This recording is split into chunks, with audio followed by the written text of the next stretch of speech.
What's going on, everybody? Racing Dudes Live. Happy Travers Day. Not maybe the way we all wanted to spend Travers Day, but here we are, at least together, watching an awesome card. Obviously, the card is just really getting into the meat of things.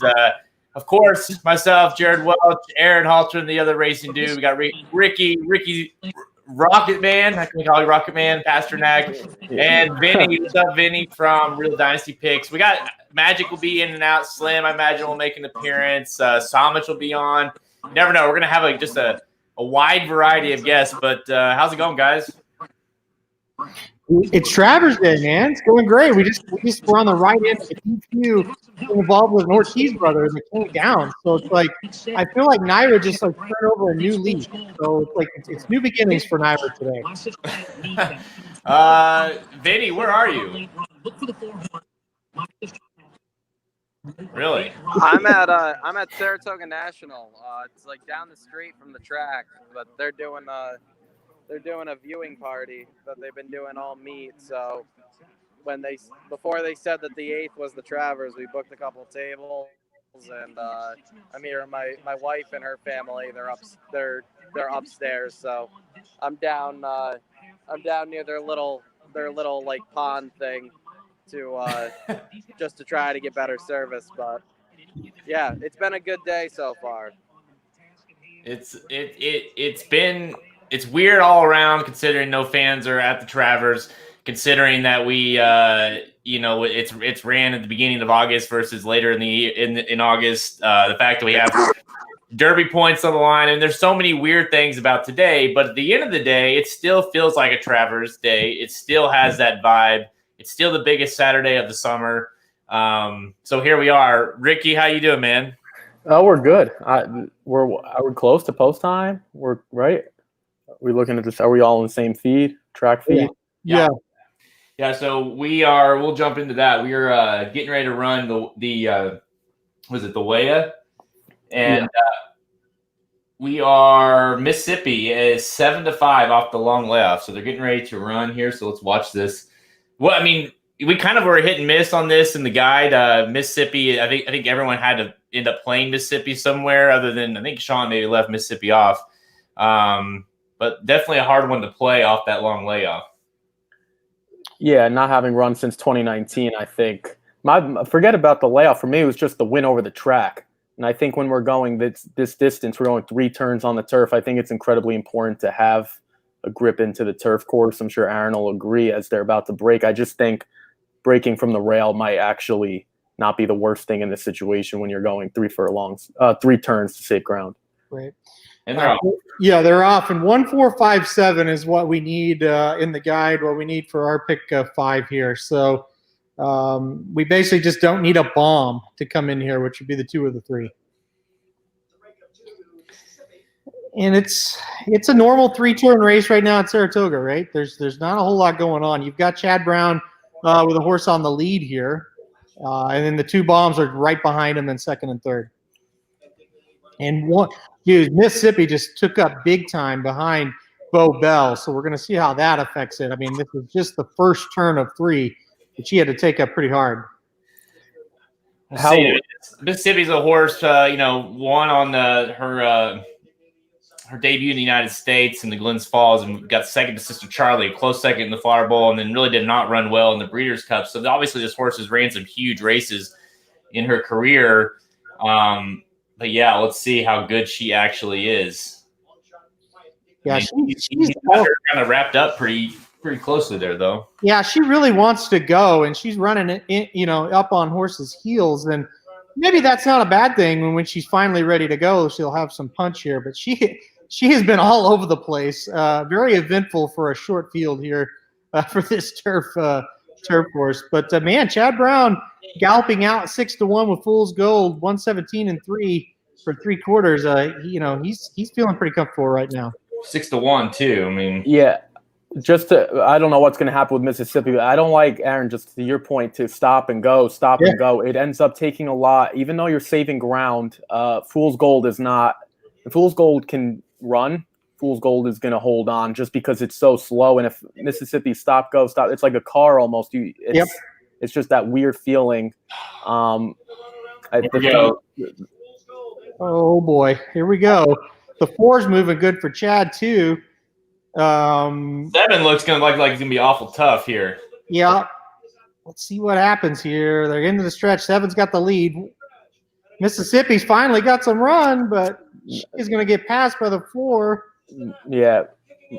Oh, the 2's making a little bit of a move. It's gonna be Chad here, I think. Oh. It's gonna be the 4, the 7. Oh, there's one. Come back. The 4. 4's got it. 4's got it. Man, 4-1-7-2. Yeah. Well, 4-1-7-2. So that's a big surprise. Chad Brown there winning a stakes with Jose Ortiz at Saratoga. But yeah, I mean, Mississippi ran well. Not much surprises there in that race. That was kind of how we kind of saw it, on paper, I think. So look, just real quick, guys. I am legit starting to get nervous. Because the $1 pick 3 that we just had right there paid $296.50, and we are alive in the pick 4s and these pick 5s. You got to think we're actually going to get a payout here, even if we get favorites in these next 2 races. It's still going to be a decent payout. So I was super nervous going into that race. I'm not as nervous going into the test in the Travers because I just feel really strongly about the chalk there. But you're right, that Mississippi. Next time out, she may be the one you need to play out of this field. Yeah, she showed a lot of guts there in that performance, considering off that long layoff, and obviously, Magic says there, Miss Sister Charlie's sister with my sister Nat. I mean, this is obviously a legit horse for Chad Brown.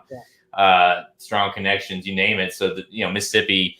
Like I say, you see those top 3. There's not much surprising there. I picked Mississippi to win. I had my sister Nat second. You had it the other way around, Halterman. But really those 2 ran as well as you kind of thought they would. Yeah. And let's talk about Fool's Gold for a second too. Ricky made a point on the turn. It's like, if she can run at all, she's going to win. She still doesn't win here. Ricky, what do you think? I mean, cause I know as good as anybody, you're going to have to handicap this horse again. As much Naira as you handicap. Yeah, no, I'm completely out. Unless just because look, my sister Nat was behind. If we're gonna take anyone out of this field, I'm more interested in the closers because for the horses that even maybe finished off the board, because what are the chances you're gonna see this type of race, this type of distance again? I would lean towards horses that were off the board if I can cap this race and kind of use this going forward, because to me, Fool's Gold, if you can't get it done here, you're not going to get it done. And it's not like Fool's Gold has speed, right? It was just more of she's going to be on the front end because no one else is going to. So I think again, my sister now was behind Mississippi. Now, do you want to use Mississippi at a short price coming back? I don't know, because that's what you're going to get. You're going to get a short price.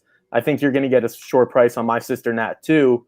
Obviously, the 3 was outclassed, but I would definitely take a look at Bobel and Olympic Games again if we can get a little cutback, because I think obviously this is an incredible distance, and to close into these types of things are tough. But yeah, I wasn't. This was obviously we kind of figured it would be one of the more, I don't want to say boring races, but the quote unquote ring around, merry-go-round type of races. And that's kind of what we saw. My sister Nat did have a nice kick though to get home because she was about 4th or 5th, I believe. So good for Jose Ortiz because this is a nice bounce back after what we just saw. in the I don't know, half hour ago or so, that which on an imprimis, whatever. Right. So it was good to see him just kind of, I guess, shake it off and get going, because my sister Nat really ran well. Yeah, good race for my sister Nat, and that's really the only reason I picked that horse on top was that layoff for Mississippi. And to be honest, guys, if Mississippi doesn't start and stop 1,000 times, she probably wins that race. It had to have taken something out of her. If it happens once, that's one thing, but I mean, shit, we were talking over half the race. We were making, points that she was starting and stopping. And, Ricky, you're 100% right. I feel like this whole day has built in to these next two races. The boring is going to be taken out of this show after that race because we've got absolute throwdowns in the next two races. I'm so excited for the test. And then, of course, the Travers. So, yeah, I mean, I'm super pumped that we're alive here. I'm super pumped that we're going to have some horses to root for. And this is going to be a fun next hour or hour and a half of this show as we look at this test and this Travers. Yeah, there's a reason why we got on right now. The way I just happened to be falling in that 4 o'clock mark, because the test and the Travers, this is why you need to watch today. This is you've got superstars, obviously 2 Baffert superstars running these next 2 races. In terms of Travers, yeah, we'll see what the end result is here, but it's got to be one of the bigger hyped Travers we've had in a long time, just because of the weird situation of having it be a Kentucky Derby prep. And by the way, you happen to have clearly the People's Champion, the #1 horse in the race, and then the challenger, the #1 challenger coming up for a prep is just kind of unheard of for the Kentucky Derby. Oh, and by the way, they're running 1.25 miles. So it's just kind of got these weird vibes to it that we don't often see in a trap. I mean, yeah, we have great Travers. We see great performances Travers and horses like Arrogate that come in and win the Travers that do freak performances. But this one here has the makings of being one we talk about for a long time for a lot of different reasons. Yeah, I mean, this is a heavyweight boxing match is what it reminds me of. And if one of these other horses win other than Uncle Chuck or Tis the Law, I'm just going to be shocked because I just think it's a 2-horse race. And I think, Jared, you kind of laid it out perfectly, right? You've got the champion, Tis the Law, and then you've got, if you're talking about boxing, you've got like Don King's next big star, coming in to try to take on the heavyweight champ here. And it's just that idea of, well, we don't know a ton about Uncle Chuck. We don't know if he's tested, but we know this trainer, and we know he doesn't waste time sending horses to New York for a race like the Travers. So it's a heavyweight fight, man. It's going to be awesome. I can't hype it up enough. I'm just super excited to see these 2 horses go at it. I know you've got a lot of thoughts on Uncle Chuck, Ricky. I don't know if you want to save him now or what. No, I do want to say, what this race coming to the test, before we get to the Travers, doesn't this remind you of, this reminds me, I guess I'll use the basketball analogy, when you're kind of sitting there and you're watching other teams play in March Madness. Like, is Swiss Skydiver, I wish she had the ability to let us know she's watching the competition, right? She's watching Gamine. And it's kind of, or, whatever. It's kind of one of those things where you kind of like to see your competition and kind of get yourself mentally prepared, because this is Gamine's probably best test. I mean, she did face Speech 2 starts back, but we know, assuming she can win the test, and I'll look forward a little bit, those 2 will duel in a couple months. And it's kind of funny that Swiss Skydiver is obviously not here in the test, but it's kind of like she's lurking too. So everyone's going to focus on Gamine, and there'll be write-ups assuming Gamine goes well. But let's not forget that there's another filly down the road that's kind of waiting for her opportunity, waiting for these 2. So because I think we were on live when we were talking about the Ashland, and we were stunned. I wasn't a huge Venetian Harbor fan. I just didn't think Speech would be the one to get it done. Right. I'm curious to see what you guys think, because everyone was telling me Venetian Harbor will like this distance better. I just don't know if she's good enough. So it's I'm not looking at the odds currently, but I see it now 1-9. I think you'd have to be quite insane to play any sort of win bet at 1-9. I would say she's going to go off around 3-5. Yeah, is my best guess. I'm pretty shocked she's 1-9. Aren't you guys? Because Venetian Harbor's in this race, and is so highly thought of. I'm shocked she's 1-9. This is a crazy price. I think that Acorn was just so freaky good that you don't see many 20-length winners in the Acorn.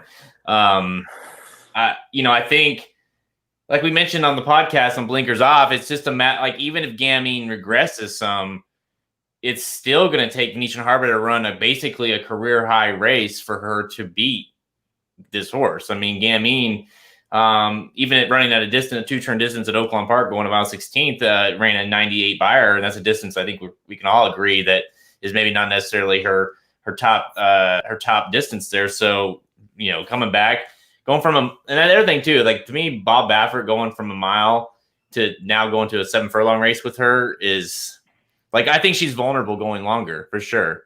But going from 1 mile down to 7 furlongs after the kind of speed she has, I said on the podcast, and I'll stick with it, and we'll be live so you guys can, make fun of me if I'm wrong, but I think she runs Venetian Harbor to the ground. I just think she's going to Venetian Harbor because they both have the basically one-dimensional type. We saw it earlier with Serengeti Empress. That's just what she does, and Gamine and Venetian Harbor both do that. Something's got to give, right? Absolutely, and I think that's why a lot of people are trying to get number 3 Mrs. Danvers involved a little bit because of that pace meltdown. And I made that mistake in the ballerina. I tried to get Pink Sands involved because I thought it was a pace meltdown, and then nobody closed. And sometimes on these big days, no matter the pace, you don't get a lot of closers. And if Mrs. Danvers was a horse that has showed much the last couple of times, I would buy into that a little bit. But I just had a hard time saying that, okay, she can beat Gamine or Venetian Harbor, either one. So, and to your point, Ricky, on Venetian Harbor, I used her on one ticket. I didn't use her on this all stakes pick 5. I singled Gamine, but on the one ticket, I did use her, her being a Venetian Harbor, just because, yes, she finally is getting that 1-turn race again. And I think that's going to be the big key for her.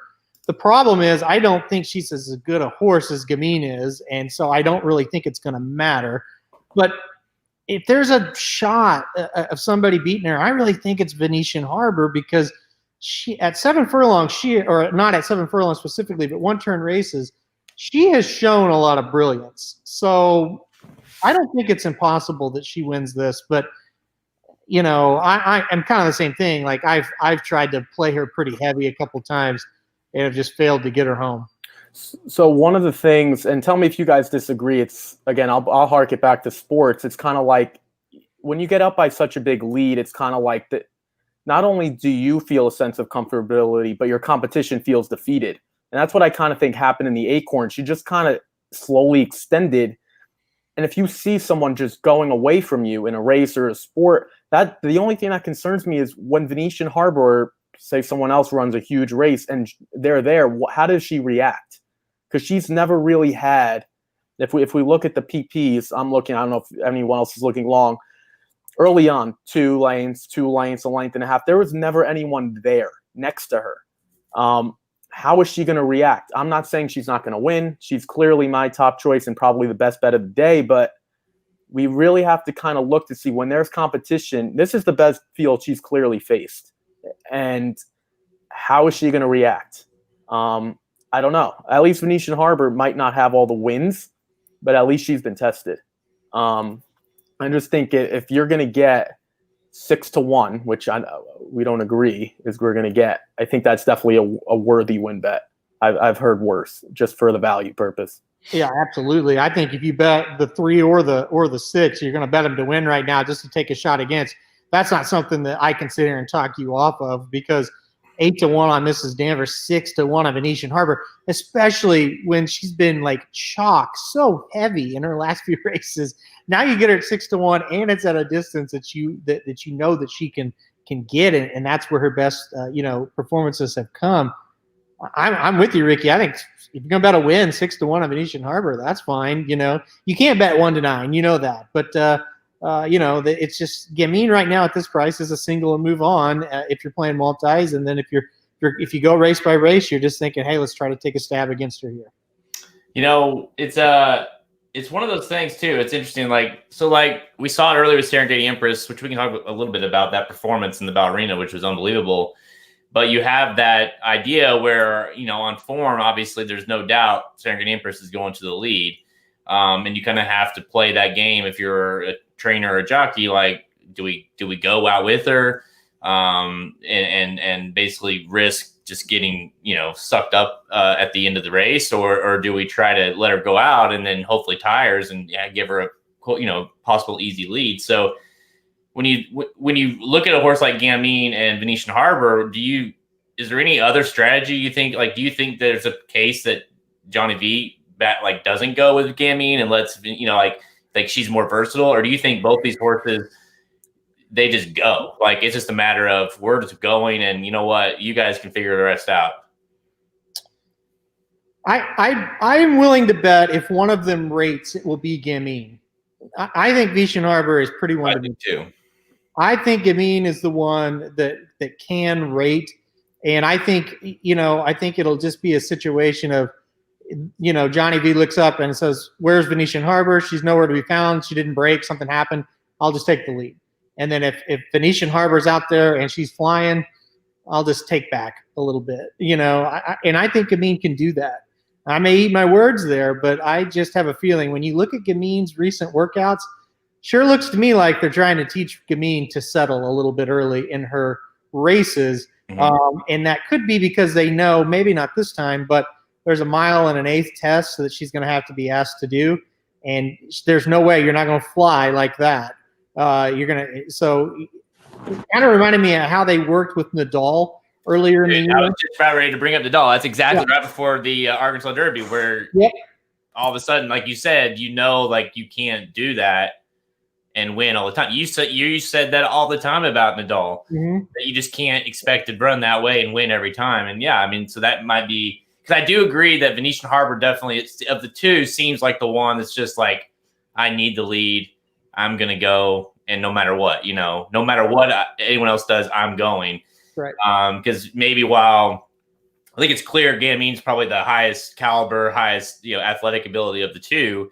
So you feel like if there's any shot to win for Venetian Harbor, it's like you have to go.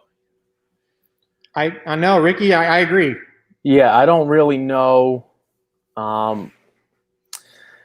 It'll be interesting. And I don't think it's even the ability of Gamine or the ability of Venetian Harbor. If I just looking at the jockeys, Johnny V is extremely conservative, extremely. And he rode in the Acorn, and not only is he going to run back, I think it's just a better move for Johnny V because he's not like a Saez. He's not an Irad. He's not going to be extremely aggressive. I just think that this is a perfect choice once again.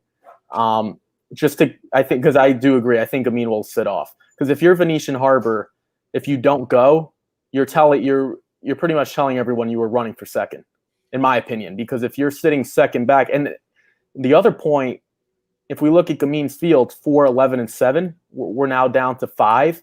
I think this is going to be a touch slower than people might think, unless she's just that much of a freak and she can just go from the word go. But I believe Johnny V will really, really slow it down as much as he can before, she starts to get antsy, just because it's such a short field and she's clearly more talented than the rest. Right. To answer that question that came up, how, we're kind of talking about it, but I do feel like for Venetian Harbor to beat Gamine, to me, it's a matter of Venetian Harbor, one, running a freaky good race, just dialing back to the 7 furlongs, that maybe being her, her best distance. And then a matter of, say they do rate Gamine and some horses, if they're not on the lead, they just don't perform the same way, and maybe she doesn't want to go as aggressively as she would if she was on the lead. I think it's more of a perfect storm, to be honest, for Venetian Harbor to get beat. But she's obviously very talented, which is why we've included her in our multi-race, because you'd hate to get beat by Venetian Harbor here. Yeah, and to answer the question, I think, obviously if Gamine stumbles out of the gate, that would be a huge help for sure. But look, I think we've all kind of said it. The bottom line is, if I'm riding Venetian Harbor, I would fall off out of the gate. But say I had jockey ability and I was riding Venetian Harbor, I would just take her to the front, and I would hope that maybe Gamine tries to sit off me. And then when we turn for home, maybe I'm just a little more fit because I've been running in longer races and I've got a little more energy and I can just beat her to the line there and get a little bit of a quote unquote jump on her. I mean, that's kind of how I would do it right there. Yeah. For me, to me, it goes back to being battle tested. We know Venetian Harbor maybe hasn't been on the right end of these battles to Speech and Swiss Skydiver, but we don't know how Gamine's going to react. If there is a filly right there, we just don't know. She might just blow away by 10 lengths and say, forget this, I'm done messing around as they hit the far turn. But I think at an extremely short price in a very small field, it's just something to think about. I'm sure the odds, I'm actually not looking at the odds right now, but I'm sure it's still in that 1 to 5. It's 1 to 4 to 5 to 1 now. Yeah, it'll, like we said, I'm thinking 3 to 1 and 3 to 5. That's where I'll set those benchmarks in there. I don't think.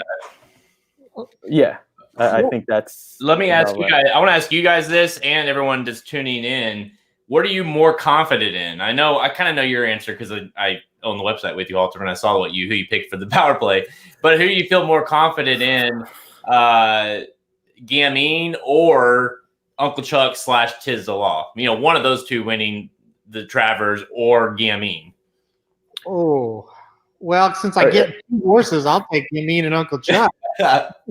You mean Tiz the Law? Yeah. Uncle Chuck. Yeah, sorry. Well. So you're asking me basically, for anyone who knows, or I've talked to Halty about this. Now you're basically asking me Tiz the Law or Gamine, because we said, I don't know if you were on, Jared, but I said Uncle Chuck has to run at least second in the Travers to make the trip worth it, and I think everyone was kind of on the same. And I picked Uncle Chuck for second. I'm tired of people saying the unknowns. We're betting on unknowns. We know what we have in Tiz the Law, right? So I'll take Gamine just because I think we know what Venetian Harbor is.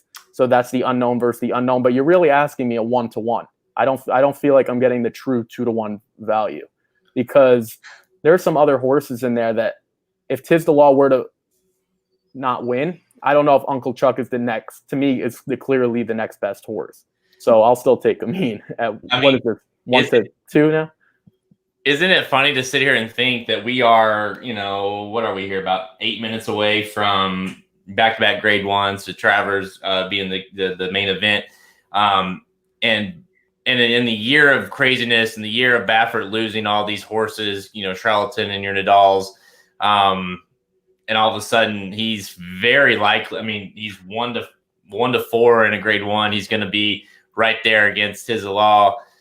He's very capable of winning back-to-back grade 1s on Travers Day in a year that seemed like he was done in April, May, I guess, let's say. So it's just been one of those crazy-ass years. But, I do think, like, Gamine winning here and winning impressively, like I think she probably will, makes her a very strong candidate as a play against in the Kentucky Oaks.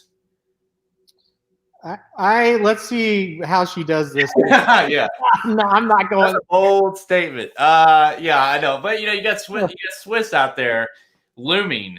Well, that's what I just said. That's what I said. Yeah, I said it's like you see it's like you're hyping yourself up because she's just looming. Everyone kind of like was off Swiss because we were all talking males versus females. And now if she's clearly back into the female conversation, into the filly conversation, it's like people forget. It's always like, what's the next, Magic has 3 stars of the weekend and we're all attached. And then there's another weekend and then we get attached. And then we kind of not forget, but we kind of just sometimes, I guess, don't realize what we just saw in that performance. And I think the combination, sure, if Gamine wins, I'd love to take Swiss Skydiver. And then I think Gamine would be the heavy favorite. That's my guess. Yeah, we just had a comment there. Gamine would win the Derby. What do you guys feel about that? I don't. Well, listen, like I said, let's see what she does here. To me, the 1.25 miles is not something Gamine wants to do. But I think if it was, not be running in the 7 furlong race here at the test. So I do think, I think it's pretty clear that, like, if he felt like she was I guess we've talked about this on Blinkers Off a little bit. Like she might seem more of a candidate to run here. Let's just picture perfect, win the Oaks, go win the or win the Preakness. That seems more likely to her path because it does seem like a little too much to try to get her in the Derby. But I don't know. I mean, she's obviously freaky, so who knows? Well, like I said, let's see what she does here. Anytime you see a crazy blowout win, you want to see one more. And the reason I say that with her especially is her first 2 races were very good. Her third race was out of this world, amazing, spectacular, unbelievably good. So what exactly is she that, or is she more the first 2 races, or does she kind of meet in the middle? I think even if she meets in the middle, she wins this race today. Yeah. But how good is she going to be consistently? That's what we're going to find out. I have a feeling she's pretty damn good, but I'm not going to sit here and say she needs to run in the Kentucky Derby yet. So doesn't Gamine have that volatile feel in terms of like coming in off a crazy performance? Still runs well, but we kind of still had some reservations after that. We're not like Volatile's the best sprinter in the history of sprinters after that. But we're not saying Volatile wasn't talented. I think that's what we might be saying with Gamine. She's good, unbelievably good, but not 20 lengths good, not 19 lengths good, which is still it doesn't make you not good. It's just off the Acorn effort. I mean, I don't know. Yeah. That's the type of feel I'm coming into this race with. Let's face it, there's a 95% chance that she regresses from the Acorn. Even if she regresses, there's an 80% chance she still wins the race. So, I mean, that's kind of what you're looking at with her. It's a little wild, though, when you think about that. And you're right. It's a very good comparison to Volatile. I agree. If you want to make another comparison, it's almost like Chancelot last year in the Allen Jerkins. He ran an incredible Amsterdam, unbelievable, huge, heavy bet in the Allen Jerkins, and he lost in the final steps of that race. So I think the question is going to become, we're going to assume she's going to regress a little bit today. Will she regress to Chancelot where she can lose, or will she regress to like more of the Volatile where it's like, she won. It was never really in question, but it wasn't like a jaw-dropping performance. I just want to, and I guess for anyone listening, what is Mrs. Danvers being bet at 9-1? Because I'm going through, and in these types of spots we've talked about it, the only way you could really make money is if you're going to go straight try, or you're willing to throw Venetian Harbor out. And I guess I'm looking at the next 3, and I wanted to break away, and I want to ask you guys because Mrs. Danvers has been a betting favorite 3 times and has 1 win. Yep. She hasn't won since she hasn't beaten winners yet. And she enters the spot ahead, better odds or 9-1 shorter price than Mark Cassidy's Perfect Alibi or Up in Smoke or whoever you want to choose. I want to ask you guys, is this something that I'm missing? Because at least if you're Perfect Alibi, you face British Idiom, you face Gamine, you face other competition. I mean, Mrs. Danvers hasn't beaten us. So Danvers will have to. I mean, what type of improvement will she have? She'll have to make what, a 25-point buyer improvement? It's a 30-point buyer difference between Gamine and Mrs. Danvers' last races. 30 buyer points. And do we have? I'm not a buyer point guy, but do we have the buyer points between Perfect Alibi and Gamine? I assume it's not 30 points. The last race was not good, but a typical race there is mid-70s at best. Yeah. Okay.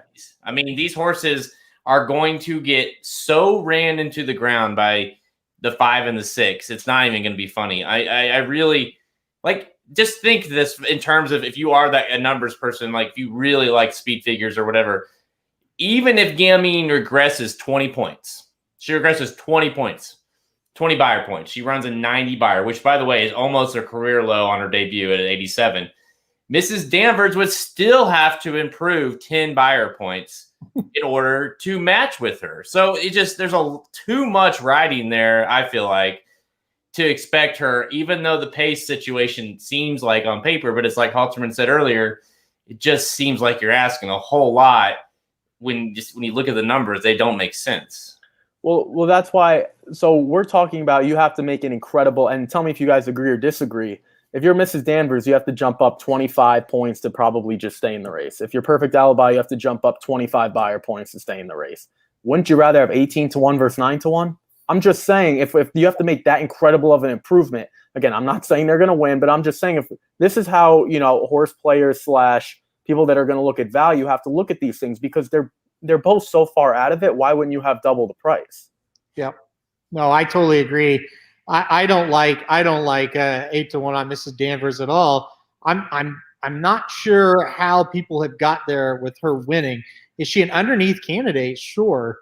And I think a lot of people are like, well, total pace duel, she's the one that's going to be coming. But I'm kind of with you. It's like Perfect Alibi. That horse, she loves Saratoga. She did great at Saratoga last year.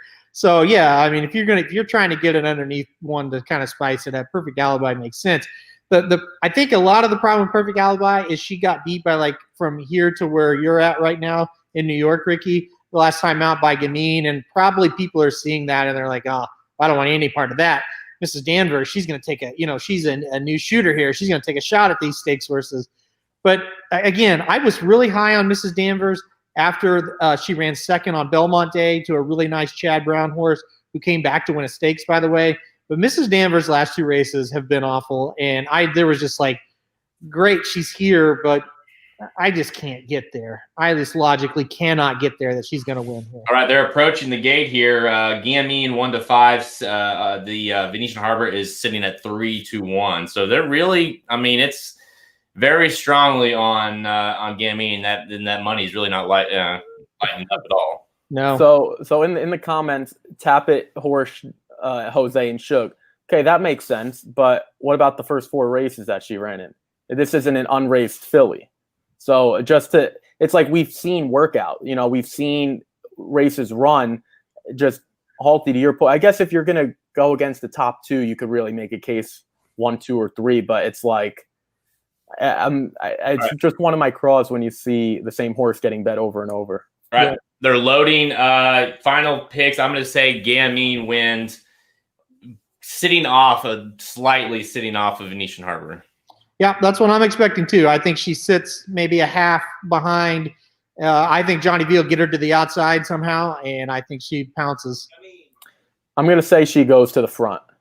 Okay. Right. Still wins, but goes to the front. Okay. Yeah, and like someone mentioned earlier, we might have a potential possibility here for a track record. The way these horses run. So we'll see how kind of speed. Here we go. All right. Have they got the 6 in on your feed yet? They did, but I think they may have backed her out. Yeah, it seems like they're working. There she is. She's in now for me. All right. Oh, here we go. They're off. Perfect break. Break. And Gamine's ahead of Venetian Harbor. Oh my gosh, how fast are they going to put this opening quarter at, guys? Well, Gamine or Venetian, it feels like they're trying to strangle her a bit. And Mrs. Danvers is much more into the race today. Much more into the race today. Not as fast as you would have thought, considering how that looked. Yep. They're both in hand, though. Yeah. Both just ready to pounce. Mrs. Danvers is there, but yeah, we're about to see Gamine pull away here, maybe. No, sir. Here we go. All right, yeah, so here we go. Danvers is gone. Yeah, this is it. This is the race here that we want to see. This too. Again, guys, Gamine looks like she's in hand. Yeah, she does. Let's see what happens here. Johnny V has not asked this horse to move a muscle yet. This is unfreaking real what's happening right now. This horse, guys, is an absolute my God. Nature. She just demolished Venetian Harbor. Oh, this horse 7, 8, best 3-year-old 10 leagues. Huh? Best 3-year-old in the country, right there. Gamine. What was the time? 120 and 83. 120. What's the track? Oh, almost set the record from 1970. Nearly break. If maybe if it was a closer race, maybe she would have. This Holy was out shit. of her mind right now. This That was horse, unbelievable. I don't have a lot to say after that. I mean, that was. This is the best 3-year-old in the country by a mile. It's not even close.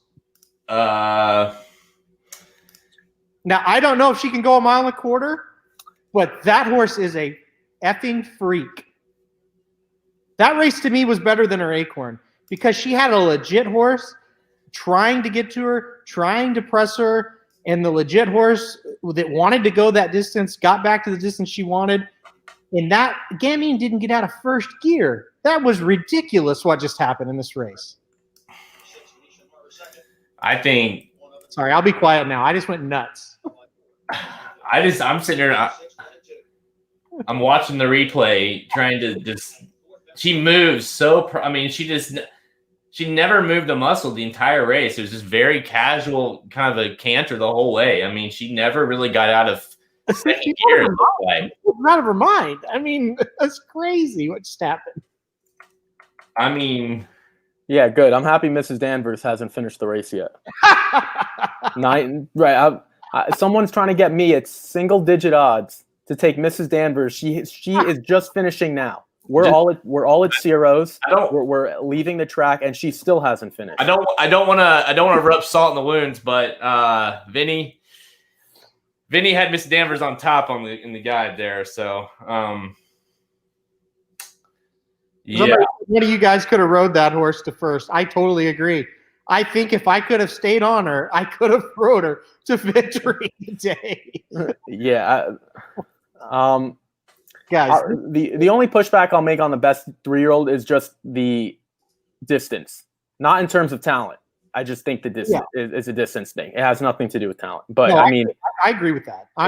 Where would she rank top 3-year-olds in the country? I guess it's a better question to have after the Travers, obviously. But at least going into it, we could have a different answer. Where would you rank her?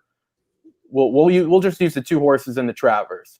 Mm-hmm. Uncle Chuck, Tiz. Where does she rank off this performance to you guys? Assuming we're not talking about Honor AP or anyone else like that. I mean, that's the best performance I've seen all year from a horse.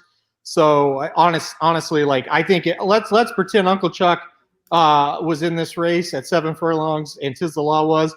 It would probably look exactly how it looked. I just don't think they're going to touch her. Anybody's going to touch her, male or female, at this distance. I'm 100% with you. Let's say I was ranking the Kentucky Derby horses and she had Derby points. Maybe somehow she had been in a male race and won. I still don't know about the 1.25 miles because this is 2 races in a row on one turn where she just looked dominant. In that Oaklawn race where they went 2 turns, she just barely beat Speech.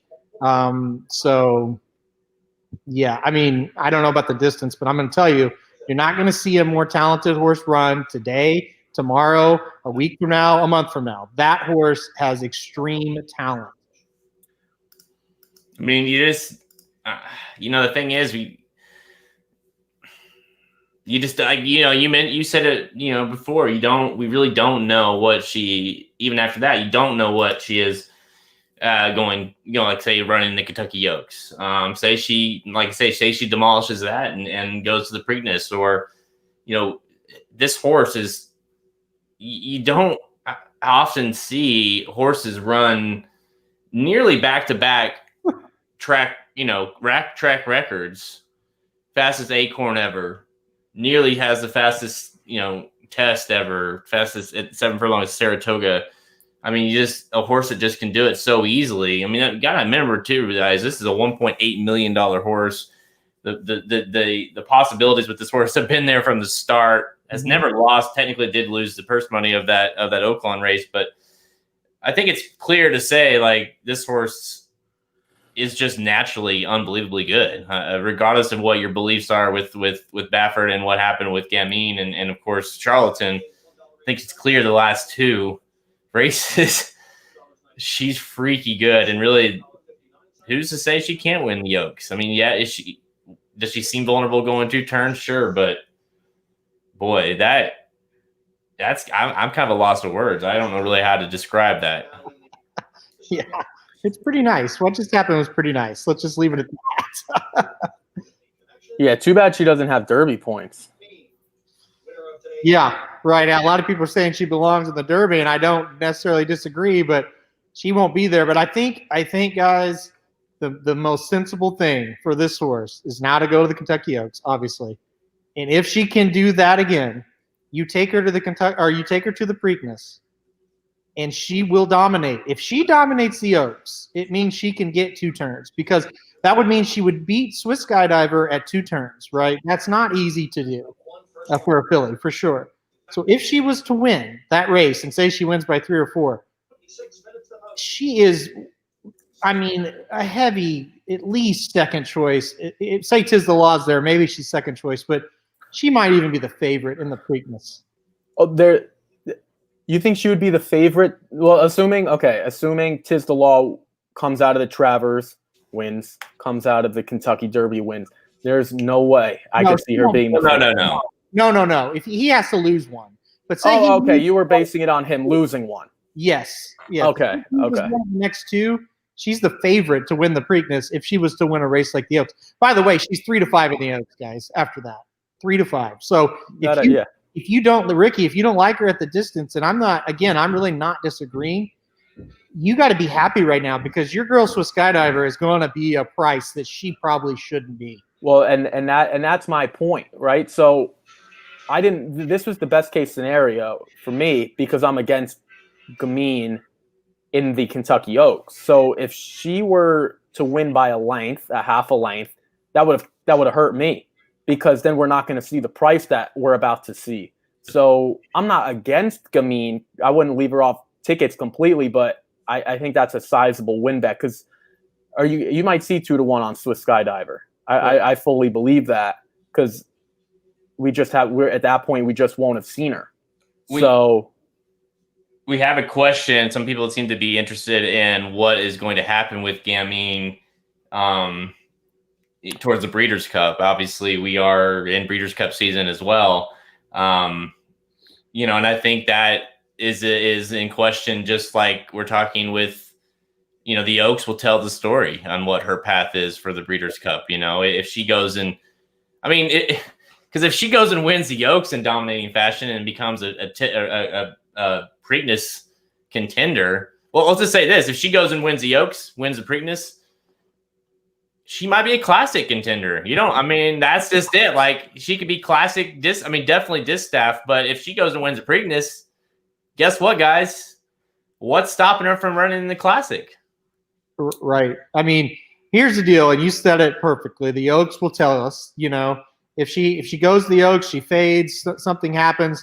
Hey, there's Saratoga Slim. There he is. Saratoga Slim just tweeted out, this is one of the best horses he's ever seen. So, Slim, you jump on here. Sorry to interrupt, Halterman, but we need this guy right here to chime in. Slim, what do you think of that? The thing with Baffert is he gets these horses and he puts these like 3 or 4 race streaks together, and it's just like you just never seen it before. It's like Arrogant, Justify, and Gamine is in the middle of that. And, we don't know when it's going to end, but you just got to appreciate it, because, maybe it's a Kentucky Oaks and then she, hear from her again, or maybe she wins the Breeders' Cup and they just put her off to stand or, be a mommy. And, but she's in the middle of one of those Baffert runs. It's just insane. Yeah. That performance there was just Halterman made a mention of it earlier, that's maybe more impressive than her Acorn. Yeah. No, and listen. Yeah, no one went with her in the Acorn, so at least somebody actually tried to go with her, and she just dismissed that foe easily. Yeah, if you remember, Slim made everybody on the the ABR live stream look like fools that day. I know. I almost mentioned that. What are you drinking, Slim? That's Stella. There you go. So, Slim, we had a lot of people asking while you were logging on, so I'm interested to get your take. Obviously, way thinking ahead here. What her future path is, as far as, obviously she's going to the Oaks, you would think, after that. But what do you think of her moving forward? Do you think, could she be a possible Kentucky Oaks to Preakness to Classic type of horse for Bob Baffert? Like, is that just seemingly too aggressive? Yeah, I don't know if Baffert wants to ship her that much. Maybe just get her in Kentucky since the Breeders' Cup is in Keeneland. Just leave her there and get her ready for, either the distaff or, filly mare sprint, whatever they want to do. But I don't think they want to put her in the Preakness. But, who knows? Maybe a lot of horses bypass the Preakness. I don't think the Preakness is going to get much of a Grade 1 field this year. We'll see unless one of them are going for the, unless Tiz the Law is going for the Triple Crown. But I don't know. I'm not too excited about the Preakness this year, to be honest. Yeah. It's a little too close to the Breeders' Cup. That's going to be the big problem, and people aren't going to prep with the Preakness. That's just not going to happen. So yeah, the Preakness hinges on, does Tiz the Law have a chance to sweep these 4 races, which in that case it's going to be pretty incredible, or does a horse like Gamine take a shot, or just kind of play the Uncle Chuck role of today of, hey, here's one more shot to try to beat Tiz the Law. That's what it's going to come down to, guys. But listen, here's how you know this horse is unbelievable. The Travers is 21 minutes away. That race ended 10 minutes ago. We haven't talked once about the Travers since she hit the wire, guys.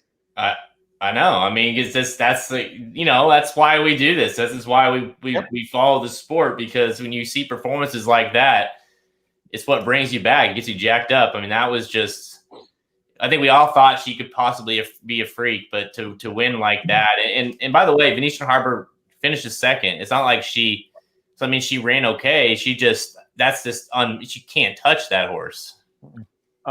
As we transition, I want to ask Slim a question, because I don't know if it was last week, 2 weeks ago, I said this has been my calling card for probably the whole summer since the meet started. I said, Uncle Chuck, if he doesn't finish top 2, it was not worth the ship. How do you feel about that statement? Do you agree, disagree, or do you think just running in the Travers is worth it anyway? I'm just curious because I don't know where he's going to finish. We obviously don't know, but I just said if he doesn't, I would have kept him out west if he's going to finish top 2. Well, he beat 1,000 Words pretty easily, and you saw 1,000 Words didn't share belief, so I guess he would have won that race, and he would have had enough points. Now he only has 20 points, so, I've seen horses stumble out of the gate, big favorites, so if he doesn't place second or first and make the Derby, then it's definitely not worth it. So, I mean, with the way the bubble is this year, I mean, I think he could probably get third and still get in because he has the 20 points from the Los Alamitos Derby. So, I guess if he gets top 3, it's worth it because then he gets into the Derby. And that was my point. Yeah. My point was the points. It wasn't about, because in the year of where the point schedule is, and obviously, anyone tell me if I'm wrong, I was just talking about the pure points, not the majesty of the Travers, not this shit, not all that. It's just to get into the gate because he's so unraced, because he doesn't have all the points like the other contenders do. That was my reservation, not the actual shipping part, not the actual Travers. It was more just for the points. That was my main reason to just right, because like you said, he would have stayed out west and most likely won. Mm-hmm. Clearly not an issue points wise then. So that was my reason. No, I mean, Baffert wants to win this race. It'd be his third win in 2016, 2017, 18, 19. So that would be third win in 5 years. So yeah, he wants it. He wants to win the Travers. I think it's the prestige of the Travers, and that's his best horse to put out there. So I gotta ask Slim a question now. Country Grammar, your top pick in the race, is 16-1. This is unbelievable. I know you had the scratch of one of the pace horses that you were thinking of that could make this thing heat up, but 16-1 on Country Grammar. Are you still excited? Yeah, I got to take a look at my will pays because Country Grammar will pay to pick 5 is $6,000. Oh, wow. I wish I was alive to that. Actually, we're alive to Uncle Chuck for $1,100 on that $1 pick 5, $766 for Tiz the Law. Obviously, your two top choices there. By the way, 2-5 on Tiz the Law, and we're sitting at 5-2 on Uncle Chuck with about 17 minutes post. Yeah, so I told you guys after the weigh, I'm really excited when that pick 3 came back like that. I knew that the pick 4 and pick 5 was going to be decent for us here, and we have something to be excited about. And obviously now I guess we got to be Uncle Chuck fans because that would be a great cap for everybody that bought the guide and for us as well. So let's try to get the chalk home here, 3 or 6, either one. We're not going to complain. Dude, I know that would be for like, how often could you be like, dude, we had Gamine and Uncle Chuck win, and the pick five paid $1,100. You're like, sign me up every single time when you got the Baffert double, and it still pays $1,100. Yeah, that's a great value, and of course, so let's talk, guys. Okay, so obviously, Slim made the huge statement of picking Country Grammar over these two. But bigger than that, let's talk a little bit about what this race means for these horses moving forward, because like we've mentioned a lot, this is a Derby prep, not like we've ever seen that before in the Travers. And so you've got not just that, you've got easily the top horse, and you've got maybe another second choice horse with Uncle Chuck, maybe the top horse after today. What does this do to you guys? We talked about how Gamine, what that does for her in the Oaks. What do you do with, these horses as they move into the Derby? Like this, if say they throw it down in an old fashioned, like you said, Halterman, a heavyweight fight, all of a sudden, Slim, are you worried, like, as you handicap the Derby, like maybe the Travers just took too much out of these horses? I want to just get through this race. I can't think about it right now. I got to get my bets in for this race. We'll see what happens. I'm going to stay on for a while so we can talk about it. If they go head to head, yes. After the race. Yeah, I think I'll stay on and I'll talk about it. If they go head to head, 4 weeks to the Travers, yeah, someone could pick them off. It could be Honor AP going long or something, but I just got to figure this out. I mean, this race is pretty wild right now. If you take a look at it, it was 5-2 on Uncle Chuck, now 2-1, and 2-5 on Tiz the Law. I mean, just getting pounded. It's crazy. I did a Twitter poll. Who's getting more hype? I got to take a look at the Twitter poll I did. Who's getting more hype, Tiz the Law or Uncle Chuck? And the people on Twitter, it's pretty close. After 212 votes, 9 minutes left in the poll, I put 52% on Tiz the Law and 48% on Uncle Chuck. So both are getting the hype. They both got the hype, but Uncle Chuck back up to 5-2. So I don't know if he's going to get hammered going into the gate again, but I mean, that's a good value, 5-2 on Uncle Chuck. Yeah, I can't believe the difference in odds. I really thought Uncle Chuck would win your poll, Slim. I voted for Uncle Chuck on your poll, actually. So I thought he would do it because it just feels like he's like the it horse right now. And I really thought we might get like 9-5 on Uncle Chuck and even money on Tiz the Law. That is not the case, not even close. Tiz the Law is getting pounded. So they may be even on hype, but Tiz the Law is getting pounded at the windows right now. And it could be because, people that don't normally bet racing and they're up here betting a big race, they know Tiz the Law. They watched him win the Belmont. Remember, the Belmont was such a hyped deal because it was the only sport going at the time. And I think that could be what it is. It may not be quote-unquote horse player money that's made this horse 2-5 right now. Well, I don't know, but you also wonder.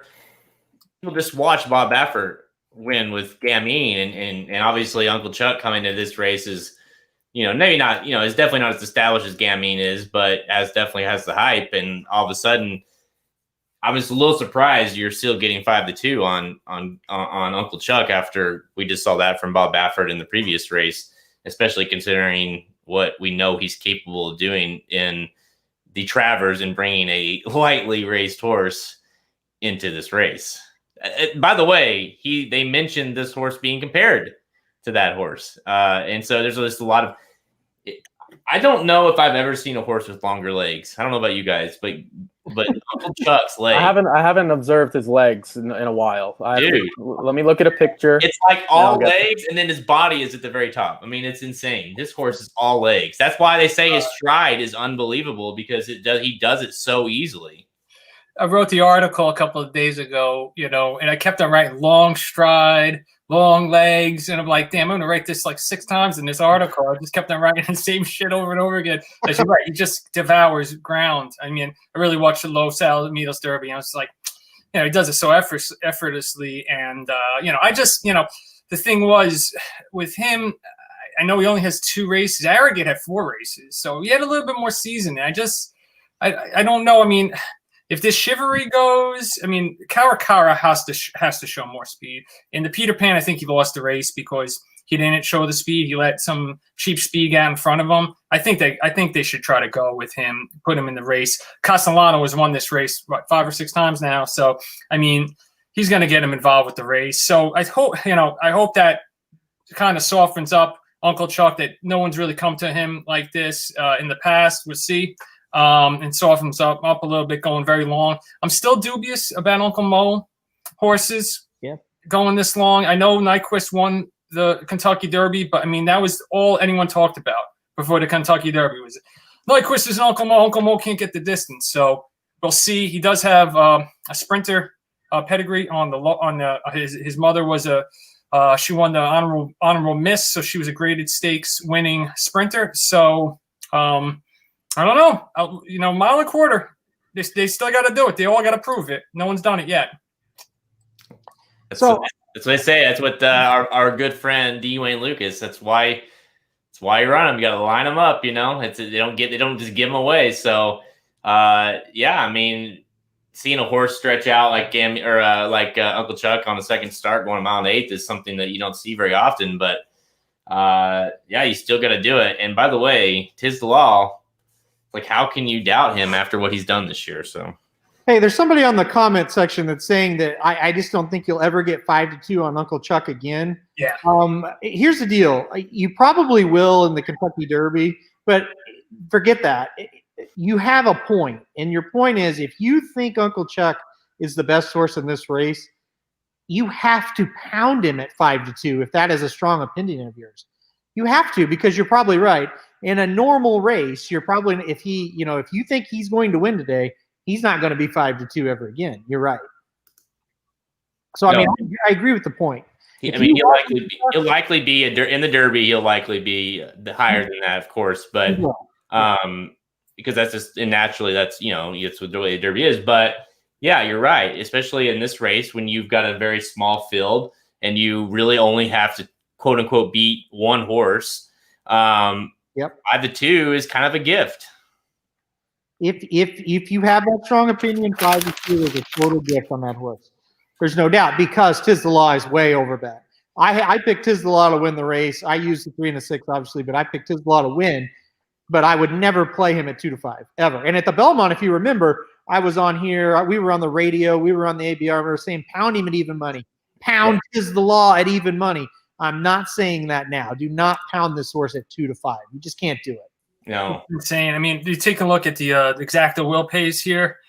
The $1 exacta, 'Tis the Law. Either way, with Uncle Chuck is playing $3. So $2 exacta is paying $6. In my article, I said that's why. I'll be honest with you. The reason I wrote this article was Jared asked me like, "Hey, you want to write a piece for the guide?" And I'm like, "Oh man, I just don't feel like writing an article and being like, oh, play Uncle Chuck with 'Tis the Law. It's going to pay $6, and it is going to pay $6. In the article, I say it'll pay $8 or less, and it's going to pay so low that. And then I came up with this crazy. Once I saw the speed signed on in the race and started looking at it, I'm like, I got to come up with a crazy theory that there's a pace meltdown. But without first line in there, it's going to be a little less pace. But maybe this Chivalry, this Caro kind of pressed it a little bit, or it's just.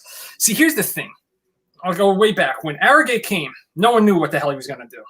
He came out of the gate and fucking destroyed everyone in the language. And it was like, and no one could catch him. But now everyone kind of knows, like, oh, yeah. All the jockeys are like, all right, Uncle Chuck, man, he's going to go to lead. We got to screw with this horse. We can't just let him go. Else he'll just trounce us. So I feel like someone got to go with them. But I've been wrong before when I think jockeys are going to do something and they do nothing. Well, you just never know. I mean, we saw – we've seen it a few times today, actually, and obviously Gamine last race, where just sometimes, speed or no speed or fast or no, like they're just superb. They're just better, and Uncle Chuck is certainly one of those horses that you just don't know, what he's capable of, how much of him have we seen, so. Could we see him just go and set some, reasonably fast fractions? And it seems like that the pace would melt down and it's set up perfectly for Max Player or Country Grammar or whatever. But instead, he just, keeps on going with 'Tis the Law looming up. I like that performance in the last race when you saw Gamine and Venetian Harbor for a second be close to each other. That's what I'm hoping for here when we see Tiz the Law looming up to Uncle Chuck at the top of the stretch, and then with the rest of them, Country Grammar for Slim's excitement coming up, and just see what happens. I think it's going to be, Haltern mentioned it on the pod. We think it's going to be a hell of a stretch run. Yeah. So Slim, we know Country Grammar's your other horse. I mean, you have him on top, but he would qualify as your horse that's going to beat the 3 or the 6. For me, I kind of think Carl's got a little bit of a shot. Ricky, I'm going to kick it to you. What about you? Who is the horse other than the big 2 that you're looking at? So I'm also looking at Caro. If anyone had the chance to rewatch, I think it was the Peter Pan, I believe. Caro had a way tougher trip. I mean, it's like it was almost like laughable how different the trips were. Now, Country Grammar ran a fantastic race. I still like Country Grammar. I would give him a shot. I just think that in terms of some value, again, I'm switching over to the odds now, so give me a couple seconds. Car's 21. Yeah, okay. So I think that's about fair. I would still make Country Grammar slightly lower, so I think all things considered, that's fair. But Caro was just really, really wide, bump, in between. The trips were vastly different. I also think Caro has some more upside. I guess if we're talking, maybe not Travers, but down the road, broke his mate in the second start and then entered the Peter Pan. Country Grammar was a little more seasoned. So I think if we maybe ran that race a couple months later, we might see a different result. So that's what, Aaron, long story short, I would also go with Caro. But I do like Country Grammar. I could see something crazy happening here. I think someone's going to go to the lead or try to heat things up that we're not anticipating. Because we can't just see 25-second first quarter, 24.6 first quarter. I just don't believe that's going to happen. I just don't. Let's talk about the Belmont third place finisher for a second too, because I kind of agree with Slim's article. Listen, if we're going to see an upset, it's likely because the pace has gotten real hot, and I think Max Player would be a horse too that you would have to think if the pace gets hot, he's got a shot here, right? So just interested because I really didn't list him in much under than like third or fourth. But you guys talking about the pace, Max Player, Slim, what do you think? Has he got any shot here? I like Max Player. I think he's a good horse. I mean, I like Linda Rice. I think he'll be coming late. I just think that I think the horse is coming from way back will be compromised. I don't think the pace is going to be crazy hot. That these horses from way back will win. Maybe they get fourth, and that's why the super fact I put in the article was for those horses to get fourth. Even South Bend could get up for fourth. I kind of overlooked him totally, and I'm like, he came over and I looked at his Ohio Derby late pace figure they got from Brisnet. I'm like, you know what? This horse, he was always supposed to be good. Like last fall when he was running at Churchill, he was always supposed to be good when we drafted. He was on my list, South Bend. And I'm like, he went to turf and now he's back. He's with Mott. He recently worked out with Tacitus. So I'm like, all right, I got to throw this South Bend in there. And I think Caro could definitely hold on for a piece, on the underneath is the three horses I'd look for. I just don't think like Chivalry and, I don't think Chivalry hold on. I guess it's the only horse that's running in the race I didn't mention. Oh, man. 3 minutes to post, 1 to 2. Oh, shoot. So the only thing about Max Player, and tell me if you guys agree or disagree, who did he beat in the Withers? That was one of the worst Withers fields I've ever seen. The Withers always sucks. Yeah, I mean, and then I don't really know. He didn't really do too much. I mean, Dr. Post was clear second, and he finished third. If I'm looking in the tries and supers, I want a horse like a Country Grammar or a Caro that's on the way up versus what we've seen with Max Player. Like, I don't think you can make an argument for Max Player to be a win candidate, but you could definitely make a win candidate, maybe a smaller argument for Country Grammar. So if that's the way I'm going to approach playing, I would play exotics, is you know what you're getting from Max Player. I think Caro and Country Grammar to me are still rising. They're on the right trend. They're going upwards. So I don't know. That's just my take on maybe second, third, and fourth, or third and fourth, or whatever. So I want to give a shout out to the longest shot on the board right now, 66-1 Chivalry, who has no chance to win. But here's what makes horse racing kind of funny. Chivalry is like the closest horse to beat Tis the Law this year, if you think about it. Like in the Florida Derby, I think he was closer than anybody in the Belmont and anybody in the Holy Bull. And he's 66-1. So he's got no shot, but it is kind of funny that horse was second in the Florida Derby. I don't know. Maybe he comes up here and somehow gets second in the Travers. I doubt it. Yeah, I can't believe it's 1 minute to post. This has flown by. I don't know, Jared. You left for a minute, but I'll let you take back over. Should we do like final picks? Is it that time? Yeah, I think. What are we at? Yeah, we're at 1 minute to post here. It seems 1-2 on Tis the Law, 2-1 on Uncle Chuck. I mean, that seems to be where we're probably going to land. Pretty close to that. So, final thoughts on the race. Halterman, you can kick it off, and we'll just go down to Ricky and then Slim. Okay. Well, I just pray it's a showdown that I think it's going to be. I just really want the 3 and the 6 just show up with their best races, and let's see who's the best. That's all I can ask for. Listen, I've got 3 and 6 used here, so just hopefully one of them wins. As far as playing a straight bet, I'm just not going to do it because we're alive to the pick 5. I don't need to play 1-2. Win money on Tis the Law. No, thank you. And I'm not confident enough to take 2-1 on Uncle Chuck either. So I'm going to sit back and hope for a victory by a nose by one of those two and see a classic race. I think Tis the Law wins it, but I think it's just completely up in the air between the two. Yeah, I guess I have to stay on my bandwagon if Uncle Chuck won't finish in the top 2. So I'll go there. I still think Tiz will win. But I'm all in Slim's boat. I'll throw Country Grammar in for second. I'll throw in Max Player, even though I don't like Max Player too much. But I'd be willing, if I'm going to break this race down, unless you're just going to absolutely hammer home Tiz, Uncle Chuck, or Uncle Chuck Tiz, I don't really know how much money you're going to make. I'd be willing to try to create some value with Tiz and almost everyone else, and try. And you're not going to make too much, but I would be willing to try to pick a few of the top other choices outside of Uncle Chuck to try to create some value. I don't know if it's going to work, probably not, but that's the way I'd be looking at it.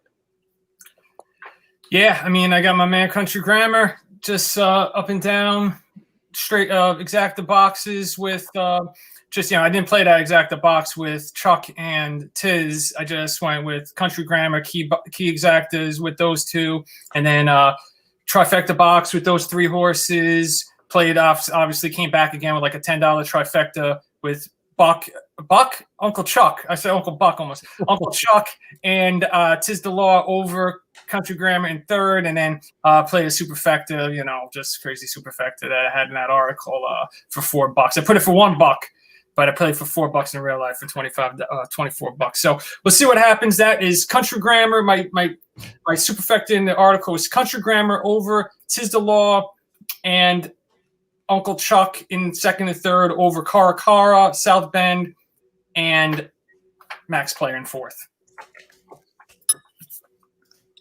I don't know about you guys. I've got a couple feeds. I cannot get any feed to go right now. You have to go on Fox. TVG blanked it out. They all blanked it out for contractual obligations. Oh, wow. Yeah, I have Fox on. I've got it on the TV, but I was watching it on my devices too. That's hilarious. Okay. Yeah, wow. I couldn't get it going on. So I'll be a couple of seconds behind because I got my on my YouTube TV. It's always a couple of minutes behind.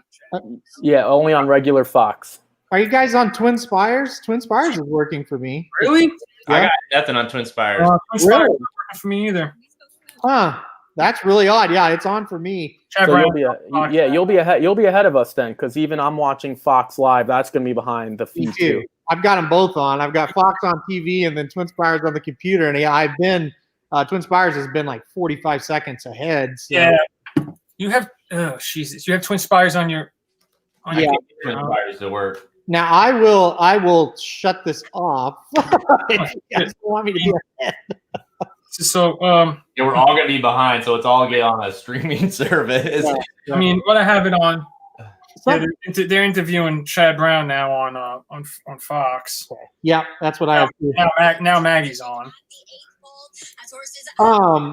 Somebody asked if we're going to show the race. We would love to, but we cannot. Are now approaching the starting gate. Yeah, so I What do you just do, heard Paul? that they're showing some of the horses here. I think we're on 4. We might be on 4 different time lapses. We're not even close.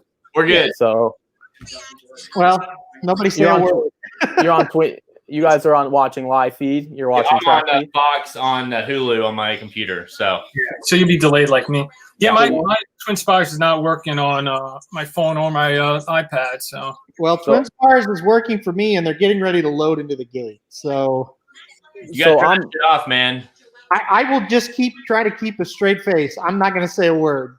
I'm just not gonna. I'll look to the TV because I'm on regular cable, so I'm probably ahead of the 2 guys Yeah, on you'd be ahead the of me. screen. All right, so what I'm sitting here is looking at 5-2 and 1-2. So 5-2 guys, Uncle Chuck, Wow, we went back up 5-2. unbelievable. Pound the shit out of that if you like. I mean, they've loaded Max Player on my screen. I don't know. They just showed John Embriel. They're loading, so yeah, you'll still be ahead of us. Okay. So Well, I will just stay quiet because they are got them all loaded and they're getting ready to break. So turn my comments off so I don't see one. Chime. Oh boy. Big race. Magic's so worried about this race with this fantasy team. He's not even attending this stream. He's so worried. I can see him. I don't know if you guys can see him. I can see him down at the bottom. He's not live, obviously, but I can see him in the waiting room, and he is very concerned right now. He is pacing. He can't stop moving. So they're all. Oh, they're. Yeah. Oh, so we're together then because I just saw them get over. All right, let's do this. They're into the first turn for me. Zip it. All right. I'm going to put myself on mute. I haven't said anything. I'm just telling you I where don't know where they're at. Okay. All right. That's fine. Fair enough. Why Twin Spires won't fucking work? That's really odd that it won't work for you guys, and it's working for me.